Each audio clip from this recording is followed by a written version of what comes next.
কিছুদিন আগে আমি তোমাদেরকে ডিয়ার দিয়েছিলাম, যেখানে বলেছিলাম যে একটি দিন তোমরা স্যানিটারি প্যাড ছাড়া কাটাতে পারবে নাকি, এবং ডেইলি আমাদের যেসব কাজবাজগুলো করতে হয় সেগুলো সবই কিন্তু করে যেতে হবে। তবে সেখানে বেশিরভাগ কমেন্টই এসেছে না। তবে এটা তো ঠিকই, স্যানিটারি প্যাড ছাড়া আমরা কি আমাদের একটি দিনও ভাবতে পারি? অবশ্যই নয়। কিন্তু তোমরা কি জানো, এখনো এমন এমন এমন অনেক গ্রাম রয়েছে যেখানে মেয়েরা বা মহিলারা এখনো অব্দি কোনো রকমের স্যানিটারি প্যাড ছাড়াই তারা তাদের দিন যাপন করছে।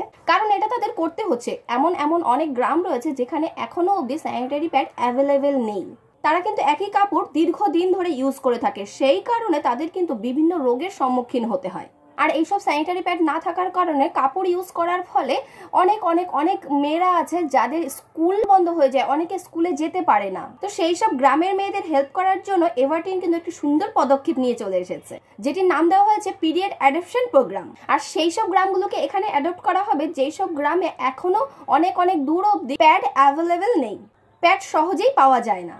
প্যাড কিন্তু কোনো লাক্সারি জিনিস নয়, এটি হচ্ছে মেয়েদের একটি প্রয়োজনীয় জিনিস। এটি আমাদের প্রয়োজনে সবার কাছে থাকা প্রয়োজন। যদি তোমাদের এমন কোনো গ্রামের কথা জানা থাকে যেখানে এখনো পিরিয়ড প্যাড অ্যাভেলেবেল নেই বা অনেক দূর দূর অব্দি অ্যাভেলেবেল নেই, আমার এই ভিডিওর ডেসক্রিপশন লিঙ্কে ওয়েবসাইট লিঙ্ক দেওয়া থাকবে, যেখানে তোমরা গুগল ফর্মটি ফিল আপ করতে পারো এবং ওই গুগল ফর্মটিতে ডিটেলস শেয়ার করে দিও। আর এভারটিন কিন্তু পুরোপুরি হেল্প করবে সেই সব গ্রামগুলোতে স্যানিটারি প্যাড পৌঁছে দেওয়ার জন্য।